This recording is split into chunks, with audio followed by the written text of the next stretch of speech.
Hi there. Hi, everyone. So we have Adam here today. Welcome to the... Okay, hold on. Can you hear me? I can hear you perfectly. So can you see my screen? Can you hear me as well? No, you need to share your screen. I share my screen right now. Is it? It is shared. Yeah, it's shared. It's sharing your screens. Okay, so let me see. I don't think we see Adam's screen. Can anyone see Adam's screen?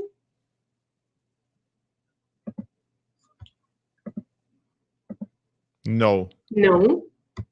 Now something happened. Wait a second. I have here now share screen. Something's happening. Okay, almost there. I can see Adam's screen. Perfect. Okay, so just greeting again to everyone. It's fantastic to see all you on the chat. Adam is with us today. I don't think Adam needs a particular introduction, but I'll leave it to him as well. I just want to welcome you all. We are going to record this, and it is going to be available for everyone for viewing. If any questions, please type them in the chat, and I'm sure Adam will be more than happy to answer them. So I'll hand it over to Adam. Adam. Yeah. Hi. Thank you for the invitation to the how it's called Jakarta Tech Talk. So what's the official name? That's the official name, Jakarta Tech Talks. Oh, perfect. So this nice. You are doing the marketing, so this is obvious. So now, Jakarta Servers. Are Jakarta Servers dead? So I hear this for almost 15 years, and I wanted to actually talk about that or think about this. And I think something like a tech talk is a perfect venue. So today the camera is not running, just to have more room for my slides. So now I really like Java still. And I think in 2019 was one of my busiest Java years, and I do a little bit also of JavaScript, but yeah, still 80% Java, I would say, or 70%. And what's interesting, so something newer is my podcast, where I interview interesting people, like, for instance, Tanya. And my blog is more or less like a notepad, so it's just personal blog. I got lots of requests as a guest articles. I rejected everything, so I just write things not to forget, in future. So Airhacks TV is probably most interesting to you.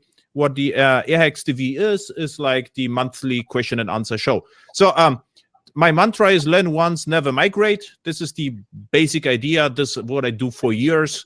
It's just people ask me how to keep being up to date, and I would say you will have to learn something and stick with it for a while. And the hypes are coming and going, but something like standard or quasi-standard mostly survives. So this is what also happens with Jakarta and also happens in web standards, for instance, right?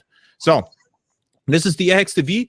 This year, it starts at 8 p.m., not 6 p.m. It is easier for me because of the workload. And yeah, this is the first month of the month mostly, and this is 8 p.m. You don't have to register. You can just attend and ask questions. So now, some online courses. So about this session here. And Tanya, by the way, how long is the session? 1 hour, 45 minutes? What's planned? Yeah, it's 1 hour. 1 hour, perfect. So we had a chat with Bruno Borges about microprofile in the clouds and serverless. And for me, Jakarta was actually, so from the conceptual perspective, is this a serverless technology? Why? Because we actually don't care about the servers that much. So we how to think about that? So in my projects, so people ask me now what to choose: Open Liberty or Payara or Whitefly or Tommy, and I don't care a lot. So okay, pick whatever you like and just start coding. So the application server, every application server comes with added value, but the added value is important for later, not if you just focus on business logic. The added value are like supports costs or specific features or provisioning or deployment or integration with some SSOs. So this or caches. So this are monitoring stuff. These are the added value, but it doesn't matter if you start coding. So the idea is, pick one server and here we go. So and why it is why it works that way? Because in Java EE we have the Java EE API or Jakarta EE API, and if you know the API, you can start coding. So what it actually means, if you have our WAR, this web archive, we can put the WAR to deploy the WAR to application server or somewhere else, and we would expect the WAR to run. And if you look inside the WAR, so what usually we have there is like JAX-OS endpoint. This is with get, post, and whatever, with a little bit JSON-B, to expose stuff. And it gets invoked by the application server, but it could be invoked by a cloud or whoever. We don't actually care about the application server that much. So in my project, it's like, you will see probably today, even I will just reinstall application server, and it will just, drop the old application server, reinstall the new one, and we are ready to go. So the application servers are more like cattle and less than pets. So it's actually for me, it's a prototypical idea of serverless. And even if you think about Google App Engine, which was one of the first, prototypes of, I would say, almost serverless, it was also very similar to application server. So, and I had a chat with Bruno Borges about that. And what I found out is, this was a really interesting conversation with him, because I talk all the time about the servers, and he talked about runtimes. And also in the Jakarta EE mailing list, I remember at the beginning of the Jakarta EE stuff, there was discussion, should we rename, not talk about Jakarta EE servers rather than about Jakarta EE runtimes. And I ask, what's the point? What's the difference between a server and a runtime? And I don't even see the difference. Or what's the story behind? And then occurred to me that application servers, what it actually means is, it in the name, it implies there are multiple applications on a server. So a server, it serves applications. And runtime, it implies one-to-one relation between an application and the server. And this was also true in the discussion with Bruno. And I thought, okay, this is actually right. So, and the problem is probably, I talk all the time about Jakarta EE or Java EE servers. And people say, okay, servers were that. And what they probably meant is that in the microservice world, there is a one-to-one relation between the server and the application, and not one-to-n between the application server and the and multiple wars. So this is the idea. And so this was like, interesting conversation. If you like, you can re-listen to it. But we cover this a lot about that. And also we talk about cloud events, for instance. So Bruno said, okay, in the cloud, we get events and they are executed by a functions. And I say, okay, but in application server, it could happen the same, right? So we have a JAX-OS resource, and this JAX-OS resource is invoked by someone. It could be a cloud event or not. I actually don't care who invokes my JAX-OS resource. Actually, on my server, this is the Apache web server who invokes the JAX-OS resource, for instance. Okay. So now, by the way, this was the announcement on Twitter, and I just retweeted that. Our application servers not, and the first reaction from Mark Teufel was, no, they are not. And my reaction was, this session is not going to be that short. So there is something to talk. So of course they are not that. Otherwise, Payara would just disappear from the internet. So, but it's this interesting discussion, to what actually happens right now. So now we have Jakarta EE and we have a micro profile. So we have two specifications in as Eclipse, or two specifications. There are two specification collections, I would say. And for me, the Jakarta EE is just like more stable, almost like an operating system. So I would expect more stability and not too much innovation, I would say, because I mean the problem is how to innovate. If you look at CDI or JAX-OS, they are almost complete or feature complete specifications. It is really hard to invent or to extend the already existing CDI specification, or let's say JPA. So, and there are already mature technologies. Of course, there will be always some features, but it's not like, I don't expect a huge revolution in Jakarta E10, let's say. So a little bit different is the microprofile. So this is the microprofile 3.1, and if you look at that, so at the bottom there are actually Java E8 specifications, and the upper part are actually more or less cloud native foundation specification, where we cannot control that much. So what it means is if we cannot control this, we need more frequent releases, because let's say if matrix changes, this open telemetry format, we cannot control that. So we have to know to keep up with the non-Java communities. So this is not about Java. Exactly the same with JSON Web Token. Of course, REST client, we control it completely. Config, we have more control over that. Open API, not that much. Open tracing, fault tolerance is also a set of patterns which we could actually implement. And the bottom part is the, I would say, the integration with Jakarta E. So now, what is that? This is E10K. This is one of the slides from my microservice workshop. And what's interesting here, as you can probably see, this slide is fairly old. So actually, I wanted to buy this machine for myself as a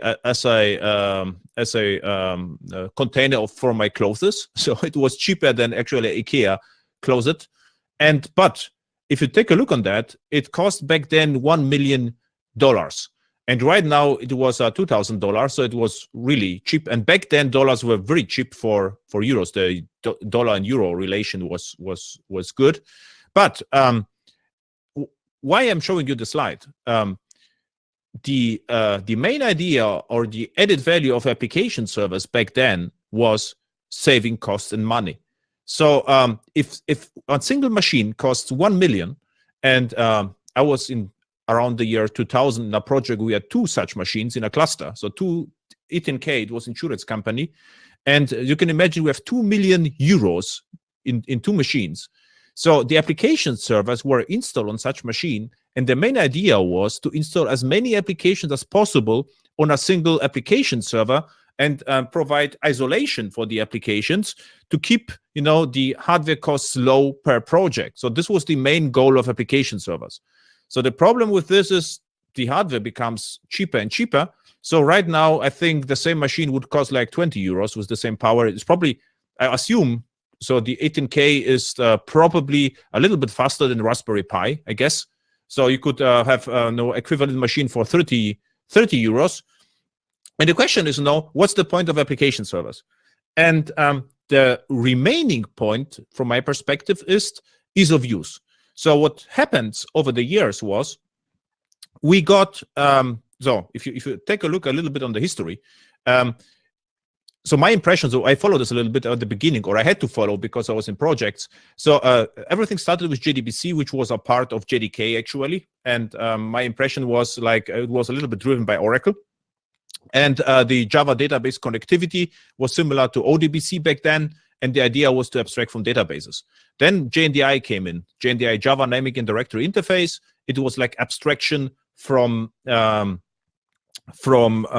directory service like LDAP, and Novell was behind back then. NDS, Novell Directory Services, huge things in the 2000s was like, the ability to look up printers in the network. So it was a huge deal back then. And JMS came from IBM, similar story. We wanted to have an abstraction to talk to MQ Series or WebCMQ, and we got JMS. So over the years, we got abstractions for many different products and concepts.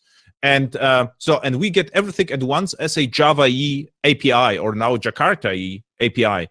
And this is convenient for me because if the project starts, I can just, download the thing and just, keep going. So this is what's, so I would say the role of application server changed to be, a money saver, just to save hardware costs, and where usability actually didn't matter at all. At the beginning, actually, no one cared whether the application servers are usable or not.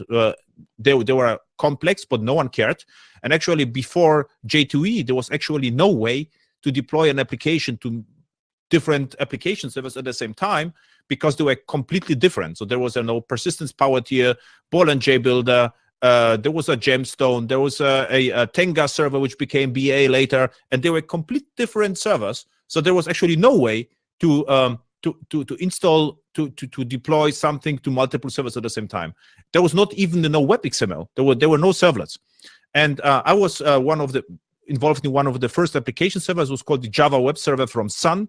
And back then there was no web XML. So there was actually no way to configure the servlets properly. So you had, to put one jar, and this was the deployment of your application to the application server.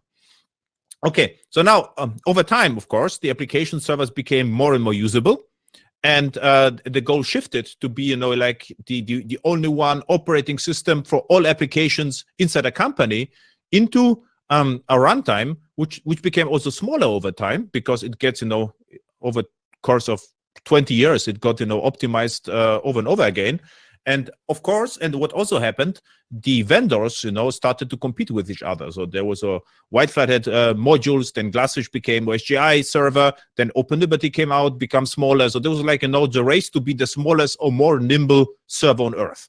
And if something is small, it starts fast. So it is very convenient way to use this. So let's see whether there are some, chats. Yeah, Tenga refers to Central Java. Perfect. Cool. So I just to take a look now what's in the chat. So everything on the track. So this is one of my slides from the microservices. And this was like one of the best practice slides. And what I said is we have a self-contained wars. One operating system, one server, one war, no dependencies, no jars. So this is like my default slide. This is how to run microservices in or outside cloud. So clouds do not matter a lot. By accident, this is actually a perfect way to run something on Docker. And my way to Docker was an interesting one. So I was, I think, one of the first Docker users, and why? I run on my own server, and the problem with the servers is, I'm not, I do not maintain my own cloud. So what I'm doing mainly is, I'm experimenting a lot, and every 3 years I buy new hardware just for fun and migrate everything to a new hardware with new operating system and new ideas. And I always forget, what I did in the last 3 years. And the migration was always pain, not from the Java perspective, more like from, the HTTP server perspective and all the network settings and all the stuff. So this was the hard part. And what I wanted to do is I wanted to migrate from Linux to OpenSolaris. And why? Because Solaris had containers. And the idea was, to put my application servers to containers and then just, export them somehow as a TARs and run them in the new OpenSolaris server. And the problem was back then, Oracle bought Sun, and OpenSolaris was not an option anymore. But at the same time, I just searched for containers, and I found Docker. So okay, this is not OpenSolaris, but at least something similar. And I actually use Docker just for backup purposes. So the idea was, you can just save the whole container as a tar. And if I have a new server, I've moved everything to a new server. Or even back then, what I did, the server was empty. I developed everything on my development machine, just pushed everything to the servers, launched everything, and it ran. So, and what I recognized back then, that the application servers actually work perfectly well with Docker. And why? Because probably of the slide. Because if you have, if your entire application runs in a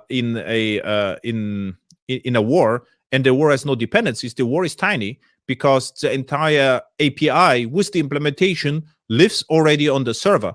And if it lives on the server, there is nothing to ship, because everything is on the server, as I said. So what it basically means is, just a quick hack. So make it a little bit larger. Set up Jakarta EE project, and let's call it Tech Talk. Tech Talk. And by the way, the Jakarta E archetype is in Maven Central. So sometimes it takes a week or two to index, but now I double checked and it should be available for everyone. So the name of the archetype is Jakarta E Essential Archetype. And I will switch to Tech Talk, and just open the editor.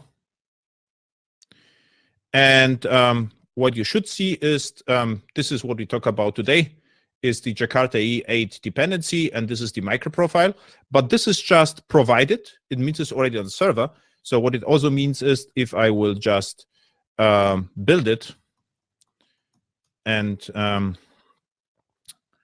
then you will see that the Tech Talk war should be tiny.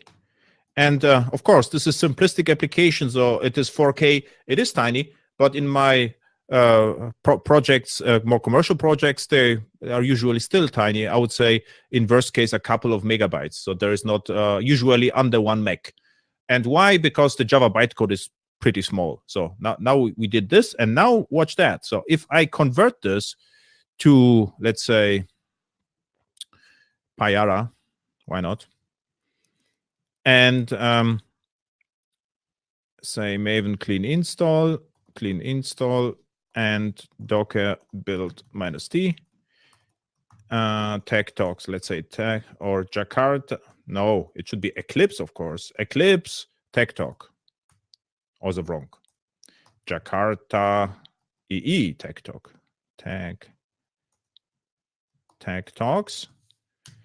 So done. So this was the entire Docker creation. But so what I usually do is I just show the Jakarta EE Tech Talks. And as you can see, the magic here is that the most upper image are 4K, and it's just 4K. This is why it was so fast. And all other layers are ancient. So there's 13 months, and this was 3 years. So 3 years I created the base image, which is probably the CentOS 7, I guess. Then I installed Java. Then Payara was refreshed 13 months ago, so I was pretty lazy in this case. But you can see the uppermost image is my microservice. And this is what matters, because usually, regardless private or public clouds, we already have the whole application server in the private registry somewhere in the clouds. So it could be, on OpenShift, this is the private registry on OpenShift. In Kubernetes, you have your own registry. It could be in my enterprise projects, Nexus or JFrog, or Harbor is also interesting registry. And the point is, so this most upper layer, this is the thing, I would say. This is actually what I found out. This is actually the key to be cloud native, because if something changes, I only ship this what changes, and everything else remains stable. And also interesting is the following. So if you run this in production, in this case, I guess it is Payara 5193. So what I can do, I can buy support from the Payara guys, and I say, hey, what is actually the libraries inside 5193? And I get a list. I get a list of the libraries, and I can find out whether there are some, security problems or stability issues or whatever. But if I would run everything in a war, the question is, what is inside? There is no clean separation between business logic and infrastructure. So it's way harder to know what's inside. So I will have to use, a lot more labels and annotations in Kubernetes or OpenShift to find out what's actually inside, which is already an issue in some projects in production in DevOps. So this is my way to Dockers and application servers, and this is the accidental, enlightenment. Actually, application servers accidentally, because we have the deployment process, are perfectly suitable for Docker environments, and so, of course, in Kubernetes. And if something runs in Kubernetes, it is actually appropriate to run well in all clouds. So this is the main idea. Okay, nice. So we did that. Of course, if we all start, it will start, of course. And by the way, because I mentioned that, so what I usually do before a project, I reinstall Payara. Now my Payara recent one, I think it is 193 or 4, or I can do the same with Whitefly. And what happens then is just, the old server is deleted and the new one is installed. So this I do it all the time because it's so easy. So I would say, the main goal of application servers became ease of use, usability, and I can focus my application, so my code becomes simpler and simpler. And I'm working a lot with startups, and what they tell me is actually it's very easy to work with application servers. And one funny question question I get is why the application servers are so fast. They never optimize anything and they just run fast. Like, okay, because if you focus on business logic usually, and you don't write complex code, you don't try to optimize things, usually it runs fast. Okay, so we covered that. So what's the issue here? So the question is, are application servers dead, right? So the problem is, what I see is the multiple wars in an application server is no more a feature. So in 90% of all time, there is one-to-one relation between application server and the war. So what it means is I don't care about the deployments that much anymore. So for me, it's very important is the clean separation between business logic and infrastructure. But whether the application server can, isolate one war or 50, I don't really care, because in 80, 90% of all cases, I always have one-to-one relation between both. Okay, so this was actually the idea from also the slides. And now take a look what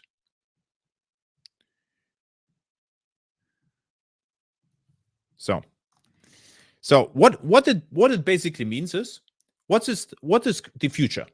The future in my eyes is we get something similar to let's say hollow jars with Pyra Micro or Prior Tontail, or to something similar to Helidon or Quarkus. Why that? If you take a look, let's say on Quarkus, just to compare Quarkus, which is very recent runtime, and compare it to Jakarta E. So if I would launch the Quarkus here, and this is the old one, this is 111, and let's say AirHex and Quark.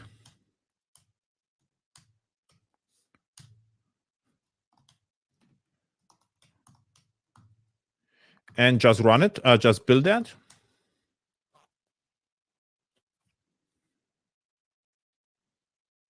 The tests are a little bit annoying. So there are system tests.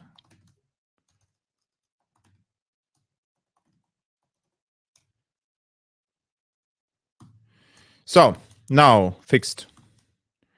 Now what we have here, just to compare that with the SynWar, we have a runner which is 170K. So as you can see, the jar is small, but not as small as the war. Why that? Because this contains the main method and a little bit of bootstrap code, as well as my application logic. And by the way, the application logic is also tiny. So if you take a look on that, it is very similar programming model, or the same programming model like Java E, but different runtime. And if we take a look on that, main Java here, so this is like a JAX-RS, so there is actually no difference from the programming perspective. And so if you take a look on that, this is the one runner, which is executable. So there is no more application server. So you can say, okay, you preach 1 hour and you talk about how great it is that we have the separation between infrastructure and business logic. But if you take a look on the lib, target lib, this is where all the libraries reside. So the interesting part is what happens here is we have still clean separation between the business logic and the infrastructure. So what is very easy, you can just pack all the dependencies to a base Docker image, and then ship several times a day just the jar. So it happens naturally. The same is true for framework like Helidon. So I would just like to show you both. So we are talking right now about Quarkus IO and Helidon. So both are very similar. Helidon comes more from Oracle and Quarkus from Red Hat, but Helidon is more like a library, and the and Quarkus comes with executable jar. So and Helidon can be also executable, but there's also Cumulus, another one. Just do it. Let's go to Cumulus. So there's the Cumulus, also similar framework which supports microprofile and also microprofile plus Jakarta technology. So there is both are supported. And the interesting part in these frameworks, so what they do is they do like, application server plus. They say, okay, if there's only one relation, we have still the separation. We cannot ship, 2 applications per runtime anymore because no more necessary. But there is no deployment at runtime. So what's the problem with deployment at runtime? Actually, not a huge problem, except this is unnecessary complexity. So what the application servers have to do, they have to scan a folder, and the folder, what usually happens, they scan the folder, they find a war, they read the war, they decompress the war, and per reflection they read all the stuff. But if the application server knows, okay, there is only one application, they can already read the application at the build time. There is no deployment involved. And this makes sense for specific environments, like, for instance, microservices or microservices, like, a small applications or clouds. And what the application servers or the newer runtimes begin to do is, like, for instance, Quarkus, they say, okay, if there is no more deployment at runtime, we can deploy at build time, and they try to optimize more and more at build time. What I get out of that is because there is no more reflection at runtime and lots of stuff going on at build time, they can, for instance, check whether the dependency injection will work, because if there is no unsatisfied dependency error or ambiguous dependency error, they will find that at build time. There's no, you don't have to wait at runtime, and the runtimes become even smaller because the whole deployment machinery is no more necessary at runtime. So this is what starts to shift. So I would say the name application servers, I guess it is that, or will disappear, but we will get a similar or exactly the same technology, and named differently. So there will be no Payara server rather than Payara runtime probably, or Whitefly runtime, or Whitefly gets replaced with Quarkus. But as you can see, for instance, in the Quarkus case, this is a lot of Netty, Quarkus, and if you Whitefly. So this is actually like the Whitefly technology repackaged and re-implemented differently. So okay, I would just take a look at the chat.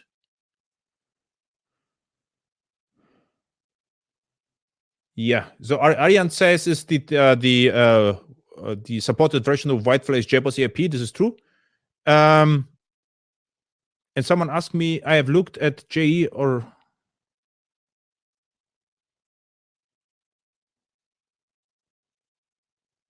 So Jayesh said, sorry to ask you a silly question. Is being a while? I have looked at JE. So if you ask me questions, please as short as possible. Otherwise, to reread them. And he said we can separate the business logic from dependencies before. It was harder. Also before, I think no. I mean, how to do that, right? So with application servers, with deployment, it is a clear cut. So I mean, there's a war. There's no dependency on application servers, and the war is explored at deployment time. Without a war, it is a way harder to be clean. What I remember is the OSGI days back then. It is, I know most of the projects were not that clean because there were always tricks like body class loading, so I think it is really, the war was actually a huge success in my eyes. So question to the left in my pop-up. So Whitefly 19 is in the pipes with full microprofile support. Yeah, and Whitefly 18 also comes with partial microprofile support. Payara comes with full microprofile support. It's perfect.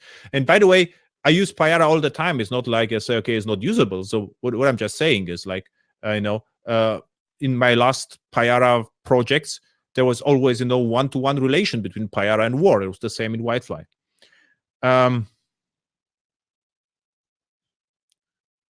Ask question. So someone asked me, are you think that application server in Docker is a good idea for production usage? In real world, we need to set up application server only once and then just update deployment.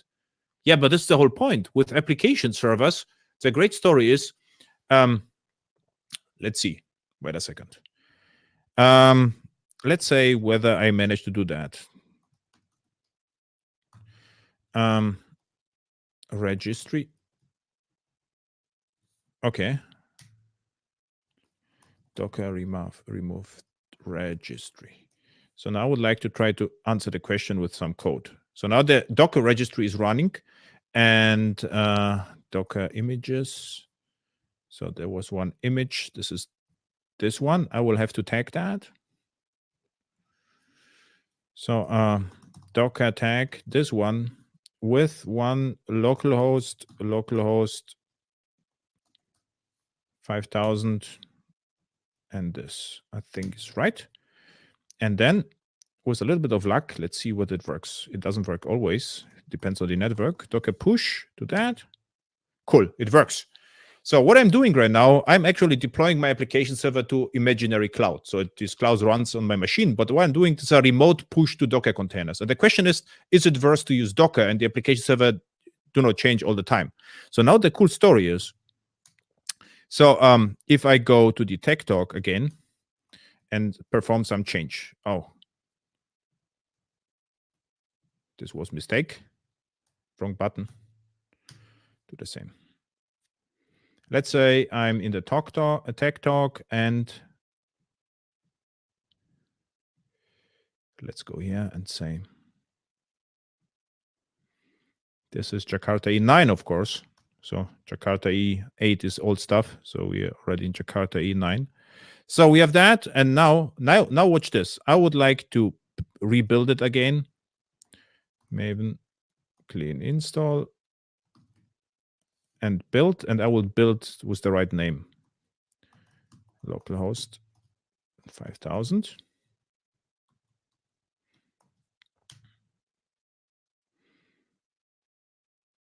Now it's built with the different tag. And then let's push it again. As you probably saw, it took like, 10 milliseconds to push. Why? Because Docker recognized, there is only the last layer changed and only what change was pushed. So it's very similar to Git, or if you like, blockchain almost, right? So, yeah, that's the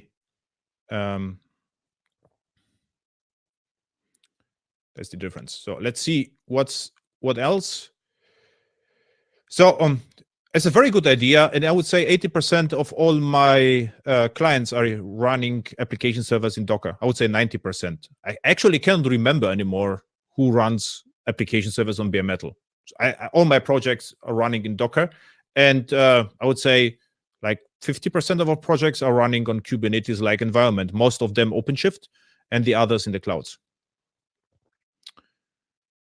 Next question is from what do you think of running servers on AWS?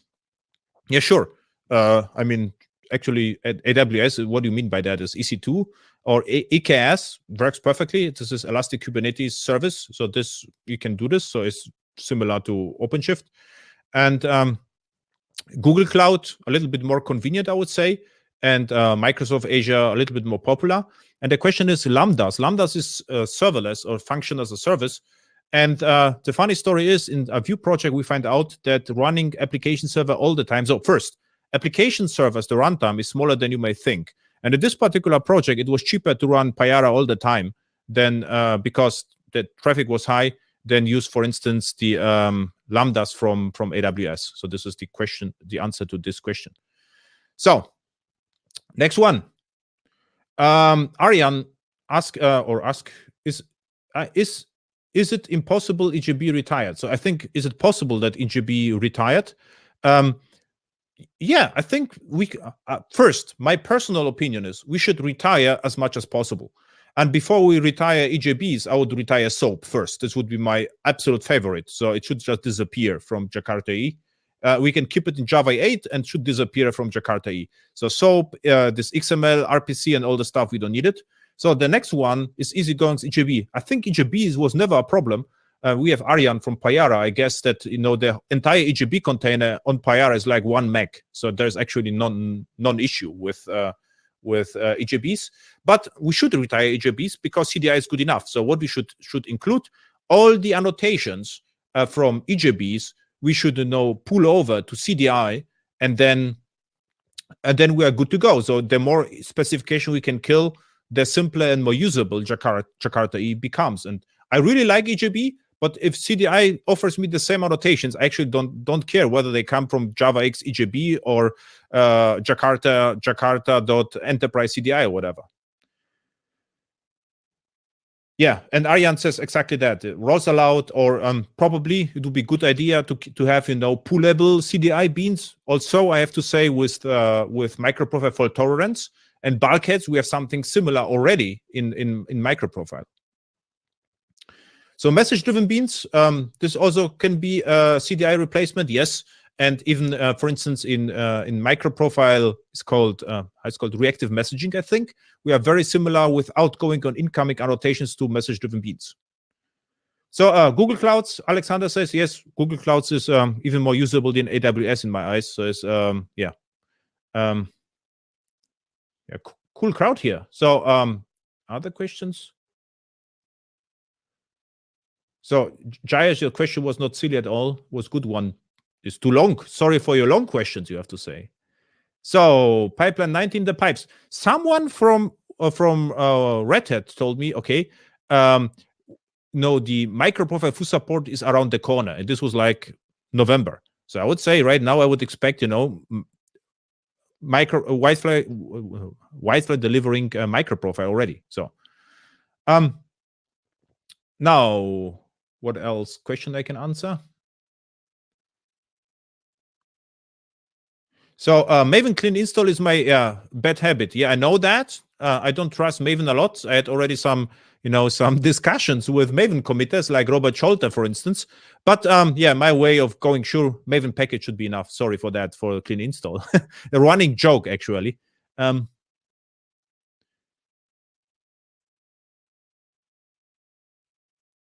Yeah, so I think I covered all the questions. So what is if you have any questions, so keep asking. So I have no idea why we have to, probably this is question is the chat. So this is the difference. Okay, so what's the gist from the whole story is? I would say, in my opinion, so the name server is problematic because people expect server like serving applications. So multiple applications from one server. And by the way, as I remember, it was I think it was even the same company with which ran the E10Ks back then. And in one point of time, someone said, we get an application server. And I say, okay. And someone else, from the department who were non-Java programmers, is like, COBOL and PL1.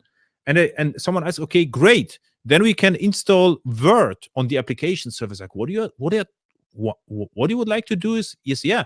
The idea was back then that they install, the Word or Microsoft Excel on the application server, and they will just magically be distributed to the entire company. So this was the very first idea of application servers. So and now, so therefore, the imagination. If someone says application server, it means okay, there are multiple. So this is problematic. So I would say, from this point of view, application servers, are conceptually dead. The problem with application servers, or the feature of application servers, they are just, very well optimized, very good runtimes and very usable runtimes. So now, what about testing in Jakarta? Is there any plans for testing? I mean, testing is a solved problem. So you can, launch all the specifications separately. And we had lots of discussion around testing. I even recorded the entire course about testing. And testing, I would say, is solved issue. What's usually the only problem with testing are the statistics. So most of my clients try, to unit test everything to get nice statistics. But what really counts in such projects is more, I would say, system tests, black box tests, and then what we do in testing is we have a pipeline, like a Jenkins pipeline, and the application gets deployed. We wait until readiness probes are green. If they are green, we just launch our system test, which is written in unit tests, JUnit and JAX-RS client, and we test the application from outside. So now Majid Mostavi asked me, EGB performance is better than CDI. How does CDI make performance better? So first, CDI gets more and more optimized, and in runtimes like Quarkus, for instance, it doesn't matter anymore because they don't use reflection for dependency injection. So the performance of request scoped injection is almost as good, or I didn't measure that, but I actually expect to be as good as the performance of EGBs. What about running Tomcat on Docker? So Tomcat is an interesting one because funny story with Tomcat. I think it was also 5 to 10 years ago, was a project in Switzerland, and they say, okay, we have a lightweight runtime because they're running Tomcat. I was okay. And as you probably may know, Tomcat is actually a small lightweight runtime.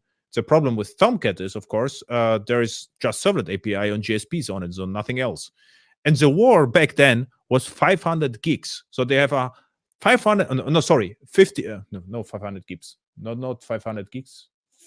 500 megs, half a gig. Exactly, half a gig. It was incredibly large, and it took forever to deploy. So what happened with Tomcat back then is, that the runtime was small, but the war was larger than the application server, which is crazy in my eyes. So the deployable should be smaller than the runtime, and in the Tomcat it was larger. So I never got the point of Tomcat or Jetty back then, because for me the simplicity was have larger runtimes, usable runtimes, and ship smaller apps. My testing presentation, if you go to airhacks.io, there's Java E testing course, like 50 sessions just about testing. And on my YouTube channel, you will also find lots of testing stuff. Horizontal scaling, I would say as Java E application servers versus Spring, I would expect similar performance. And Node.js, I would say Java E or Spring or Jakarta E should be faster than Node.js. So this is but yeah, the problem with what I can tell you is, so average application server, with average application server, you can have several thousand transactions per second.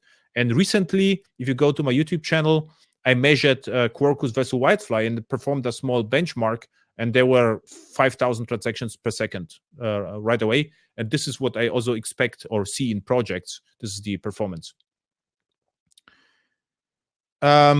Exactly, Tommy makes absolute sense. So Tommy, where I could actually run Tommy in a Docker, just running Tomcat is pointless in my eyes.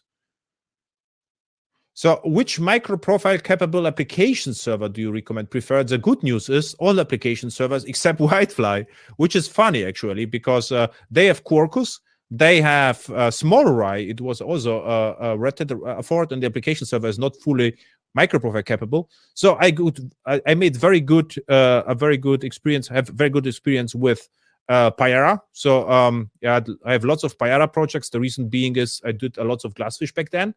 Then OpenLiberty is just great. So it's very fresh, very modern, very fast application server, OpenLiberty. Then you're asking about application servers. Tommy is also nice. And Whitefly with some SmallRye patches is also great. And we all waiting for Whitefly 19, seems like. And by the way, Payara Micro, I never used Payara Micro. My problem was the Payara Full was small enough. And because Payara Full is based on Glassfish, I expect, or my idea was, if you just use Payara Full, we will find more documentation and we will find more answers to problems even from Glassfish days. And this is why I always propose Payara Full and always use Payara Full, and it's good enough. Exactly the same with Whitefly. I always use Whitefly Full, never Whitefly Web or whatever. It's just the problem what application server have is they are just good enough or small enough. So, no more questions.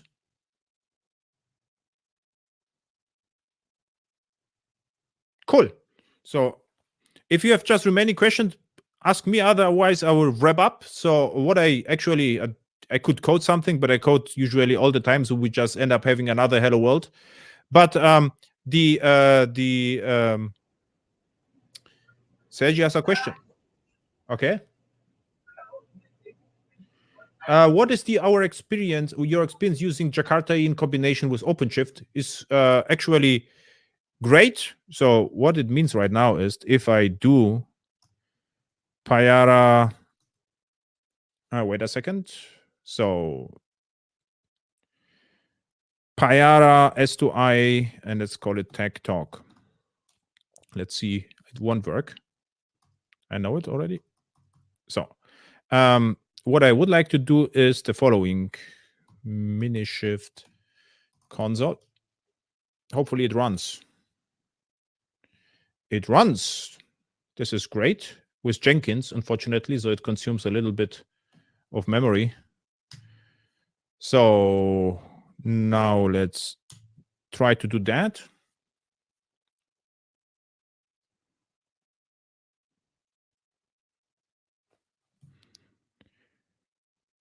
And what you see here is the following.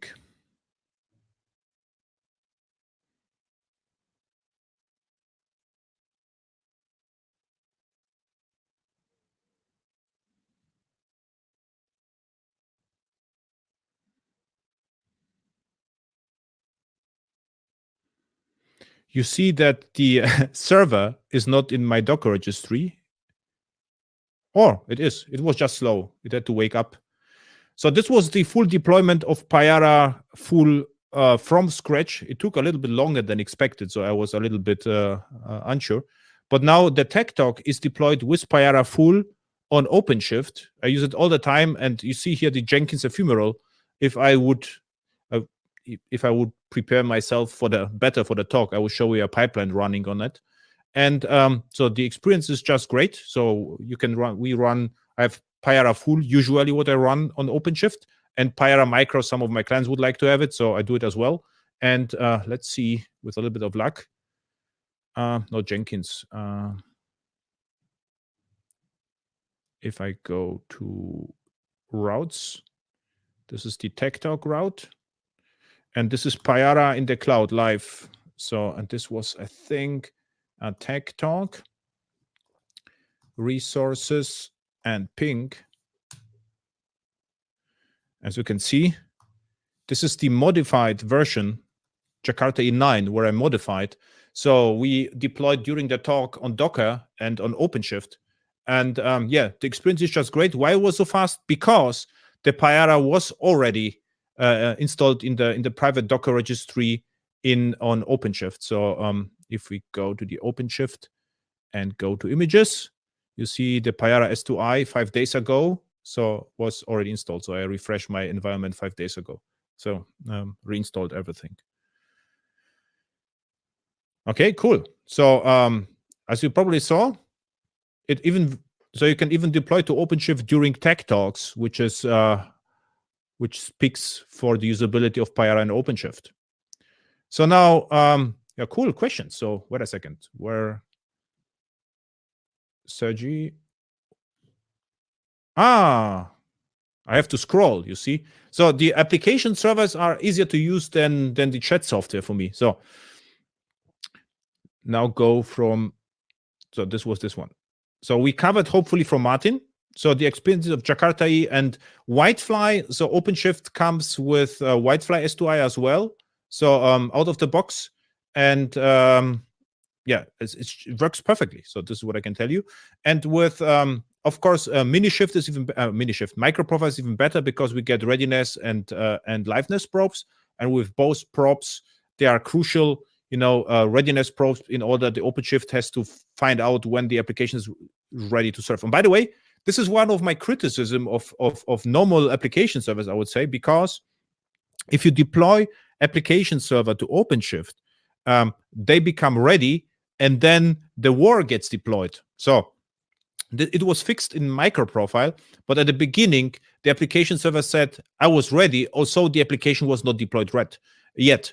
And if you go with the runtimes, like Quarkus, Helidon, there is no more separation. So either everything is deployed or nothing. Yeah, which microprofile capable application server you recommend? Actually, all application servers except Whitefly, because we have to wait until Whitefly 19. All others are really greatly supported. And you saw the Jakarta EE API or Jakarta EE project, what I wrote with the archetype. I always use Jakarta E8 and microprofile. I never had just a microprofile project or just Jakarta EE project. Doesn't make sense, the separation. I always use both. So, next question. What about the new microprofile reactive messaging spec? It was not included in the last microprofile update. It was not included, but we already use it in one Quarkus project. And what about reactive messaging? I mean, if your application is already reactive, it makes sense if you're using reactive sources. For instance, in one project, we have to use Kafka. So it makes absolute sense, to read from the Kafka topic and transform, for instance, the messages to WebSocket. So this reactive programming is great. But if you just, have a normal database with normal JDBC driver and a normal JavaScript app, it doesn't make to be reactive at all. So how you prefer to share state in case not stateless application? So in case the application is not stateless, the question is, what is your state? Is it an HTTP session? Probably not, because we don't need HTTP session anymore, except you have JSF. In this particular case, if the database is fast enough, store it in database. If not, probably something like Infinispan in case of Whitefly, or Hazelcast in case of Payara. That's what I would store the state. But I would try to keep the state. Yeah, exactly. I would like to keep the state, the application stateless first. Yeah, with JSF. And usually what probably will happen with JSF, I guess, is you would have two microservices. One microservice like the user interface microservice with JSF, and the other one backend service with microservices. Perfect.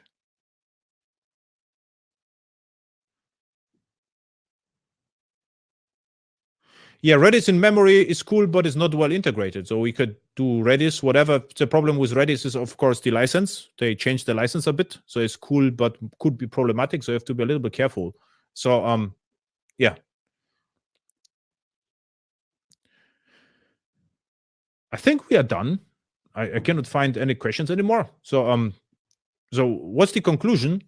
Are application server dead or not? So I think the conclusion is I always have to be a little bit careful what I'm talking about. So in my project, I always said, I'm an enterprise developer, and then I recognize actually then all my enterprise large projects, they look more or less like startup projects. So there is actually what also happened in the recent years.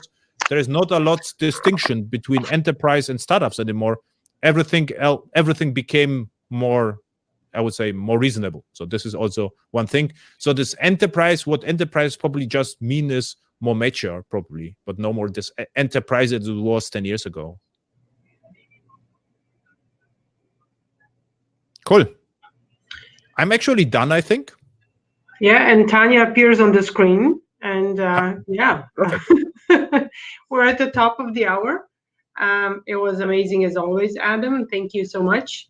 And we'll talk to you on Tech Talk soon, but I just would like to take the opportunity to tell people that at the KubeCon Amsterdam, there is going to be CN4J Day, so Cloud Native Java Day, where you can hear more about Jakarta EE and microprofile as well.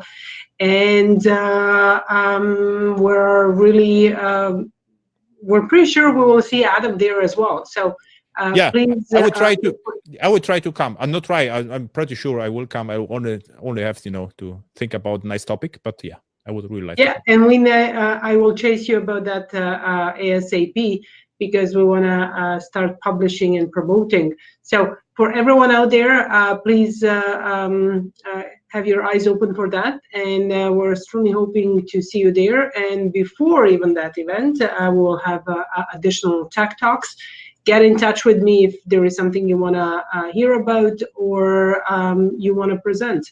I would love to put you on the schedule, and we can get you participating in Jakarta Tech Talks.